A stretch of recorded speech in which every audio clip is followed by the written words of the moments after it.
Hey guys, Anthony Devine here. Welcome back to Serpinatr training. And in this training video, I'm going to go ahead and go through the SEO ROI estimation tool with you and also talk about a couple other things real quickly. But before we get started here, I just want to tell you who should be using this particular tool and who should be using the keyword valuation estimation tool. Because the only difference is SEO is involved, right?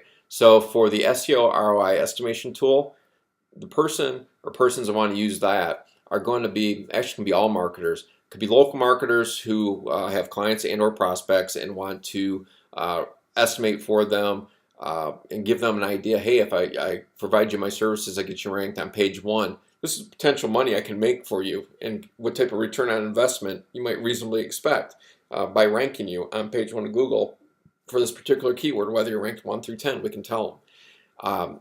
And so that's one scenario. If you're a website owner and you have SEO costs that you incur, so you build out PBNs, you rent PBNs, you rent backlinks, you buy domains, you have hosting, and you can throw those extra expenses in there too.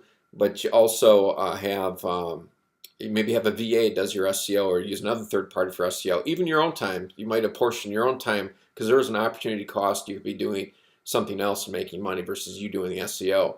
Any way you can quantify the SEO, you're going to want to use the SEO ROI estimation tool. If you don't have any SEO costs, or you want to do a real down and dirty keyword valuation without the SEO, you can use the keyword valuation estimation tool to do exactly that. So just wanted to clear that up because it's not just for, I didn't want anybody to think and misconstrue that the SEO ROI estimation tool is strictly for local marketing. It's not. It's for all marketers, provided that there's some type of SEO cost and fees that can be quantified. That's all the difference is between that and the keyword valuation estimation tool. So hopefully that makes sense to you.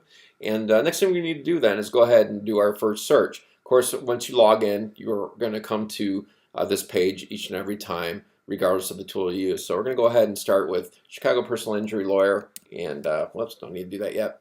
And one quick thing, the only reason I'm capitalizing it is because this would obviously be a prospect or a client for a personal injury lawyer, that niche, and or niche, however you want to call it, in Chicago. So I'm going to capitalize it because later on with the PDF report, it's going to provide a more professional look in my mind, especially Chicago. You want to have capitalized. Well, that's the only reason. If it's just for yourself and you're not using Serpinatr for client or prospecting purposes, you do not need to capitalize, whatever your preference is. So we'll go ahead and click on SEO ROI estimation, the button, and go to the next page. And at this next page here, you can see there's several input boxes. Now, we don't just leave you to your own devices and guesswork what to put in here. Some of them are pretty self-explanatory. Others might need a little bit more explaining, but we got you covered there. So you don't need to send in a support ticket, all that stuff. All you need to do is go to the handy-dandy checklist that we've provided to you for each tool. We have one for the SEO ROI estimation tool that you're looking at, and we have one for our other one. It tells you everything to do for each and every input box and what you're doing and why you're doing it, basically. So it's very self-explanatory, and you use Serpinatr a few times, it's gonna be old hat. You can be a pro using this. It's real simple to use. So, but very powerful at the same time. There's nothing else like in the market that we've seen that does quite what Serpinatr does here. So with that in mind, go back here. Of course, the first thing you need to do, if you have clients or prospects that you're going to be providing this estimation for, you're going to want to use their name. If not, it's for yourself. You can put whatever you want to identify this project. So we're just going to put demo here with our keyword. Now next, two items I want to point out: average monthly search volume, average CPC. The API that we're using pulls that information for you, that data for you. You can use it, or if you want to change it, you have better data, perhaps AdWords, if you do your own AdWords for your own websites, you're going to go ahead and put that in there. Or a client might have an AdWords account. They might have more specific, more detailed information that's different than what's being pulled back from the API. It's fine, whatever you want to use, whatever gets you closer to being the right estimate, the closest estimate, highly targeted. So that's how you can do that. Now the next item, so I'm going to leave it the same, but we're going to go to the next item: your client's average lifetime value per customer. If you're using Serpinatr for a client or prospect, ask them for the average value per their customer. A lot of them will know, some won't. If they don't know, ask them to help estimate it. You don't want to just guess yourself. If you can get, you always want to try to get the client or the prospect involved and ask them, if it's a, say in this case, a lawyer. Well, gee, lawyers, big egos, right? They typically know how much they've, um, accumulated in verdicts, settlements, etc. How much they've been able to um, earn on behalf of their clients. And so, let's say, hey, I have over $50 million in verdicts or whatever. And so all you have to do is ask them between that and, okay, if it's 50 million divided by how many cases, and then they can tell you, that lifetime value per customer and put it in there. Okay, so that's what you want to do. And if they don't know, last resort, you can either, if you have experience with a different personal injury lawyer and have some this type of data, you can put it in there. Maybe have to change it for the market, or worst case scenario, put something in there that you think is conservative. If you're doing using Serpinatr for yourself, for your own website, let's say you're doing an auto webinar or something like that. You've got customers, of course, that are buying the auto webinar. Figure out how many, and you will have data that you'll be able to figure out, what your average lifetime value is per customer. And all you have to do is really take the total amount of earnings that you have divided by the number of customers, because each one's going to have, one or more products they bought, and at least gives you an average value per, say you had 100 customers, and a million, you made $1 million, there's 100 customers. So each one's worth, what would that be, $10,000 you put in there. So just give you an idea. Okay, so either way. Next item, monthly clicks convert to leads. What this means is either a phone call or an email submit.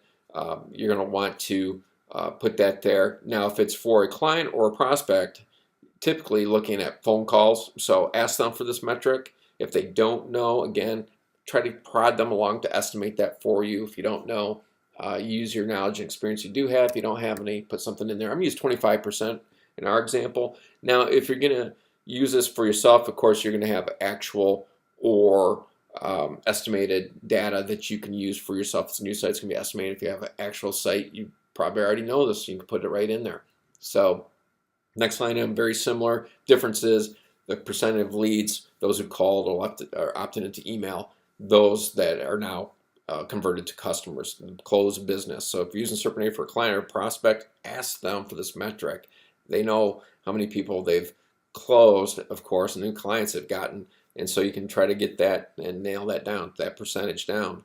Mr. Lawyer, Mr. Prospect, out of 10 phone calls from your website, how many of those phone calls become clients? They say 3, put 30% in, 3 out of 10, right? Or 2, put 20% in. That, the deal. Or 100 calls, they say 25. If it's your own site, you're doing this for yourself, you're going to know this. How many leads you convert to customers, you can put it in there. If it's a new site, you're going to have to estimate based on your experience. I'm going to give put 25 just for our example here. Average CPC, again, you can change that if you want. I'm going to leave it the same. Next item, your estimated monthly SEO fee. Now for this, if you're using Serpinatr for a client or prospect, enter either your actual proposed or estimated SEO. A little SEO fee, a little ninja tip here. Consider a higher fee than you would be willing to accept here. The reason for that is so you don't paint yourself into a corner with absolutely no negotiating room. If you want to make $5,000 per month, don't put $5,000 and put $6,000, put $6,500, put a different figure. If you want to earn $25,000, put $3,500. You know the drill. And as you get more experience, you get a better idea how to massage that. And now if you're using the SEO ROI estimation for yourself, you're going to enter either your actual SEO fees and or costs for outsourcing and or third-party charges or any other costs and fees. You're going to want to use those. So let's say you build a PBN or you rent a PBN, you rent backlinks. There's all those fees and costs you can add into this. Perhaps you have a VA doing SEO for you, hired somebody on Upwork, whatever the case may be. You portion your own. You do your own SEO. You should be looking to a portion of amount of time and a figure there for yourself, because there's an opportunity cost. There's a time value of money. There's that opportunity cost and not being able to do something else, expending your time on SEO. So figure all that out. put all that together to come up with your estimated monthly fee if you do it yourself. Now for myself, I'm gonna say, let's say I want to make $6,000 per month. I don't know. We'll put 5,000 example. Next line item, your call to action. The call to action is, of course, if it's for yourself, you can either leave blank or you can use it for if you want to put some miscellaneous notes or something like that. You can use it there, but you don't have to do anything. You can leave it blank if you want. But if you're using a Serpinatr for client or prospect, you're going to want to enter your own fully custom call to action. You can put anything in here you want. Just don't be obnoxious or offensive, right? Include your telephone number or email. I'd say your telephone number because if they call you, it's going to be a hot lead, right? So put anything in here, customize. Now, don't call the number that I have here. I don't know whose number that is. It's random. So please don't call it and tick somebody off. Next line item, logo. Again, if you're using the SEO ROI estimation tool for yourself, you don't need to put a logo here unless you want to make it pretty for yourself. But if you use it for a prospect or a client, you might want to add a logo. We'll go ahead and use this one here. Click choose. And so we got the logo. Okay, the next thing we're going to do is go ahead and click the Estimate SEO ROI button. I'm going to talk through it to show you how quick it is to calculate it. It's done. So I wanted to show you that there was no cutting or editing of this video. It's already done. Now you can see there's the logos up here, but I'm going to tell you right up front, you don't want to print this out because you got all the black background on there and then the white font, so it's not going to work for you. And this page you do not want to give out to clients or prospects anyway. What it is for local marketers, and if you're a website owner, make sure you can take a quick peek at the assumptions you use, make sure they're correct, and then you can go through. I just want to point out the CTR. We use a conservative CTR, a survey, just to make sure the numbers, try to make them as realistic as possible, a little conservative. So we use conservative CTRs. They're already built in, so you don't have to worry about it. But I just wanted to point that out. Everything else here, ties into coming up with the ultimate being the estimated ROI per year fee. We've got different language on the PDF. This is just really down and dirty. You can see, the results are coming back. You just want to make sure you've got positive ROI figures, especially as you get lower down. You don't want, the last thing you want to do is not look at it, print it out, give it to a customer or prospect, or have them go to your your customizable link that you give them, and then it has estimated ROI down here negative something. They're not going to call you then, right? You got to make sure. So that lets you do that. Here's the this is not clickable or anything. It looks like because I'm going over. That's where your call to action is. So you got a lot of room if you want to add more. Like I say, you could add notes here too if you wanted for your own report. Now, next thing you do is we're going to click the Generate PDF report. Now, I don't recommend using this report for a client. It is brandable with your logo, but you can get more customized branding on my reports here. I'll talk about in a different video. But I wanted to go over each line item for you in the next video, just to go over it so you know what it is. And so we'll generate the report, and then I'm going to stop this video. You can see the logo there, and we'll pick it up in the next training video and go from there. All right, see ya.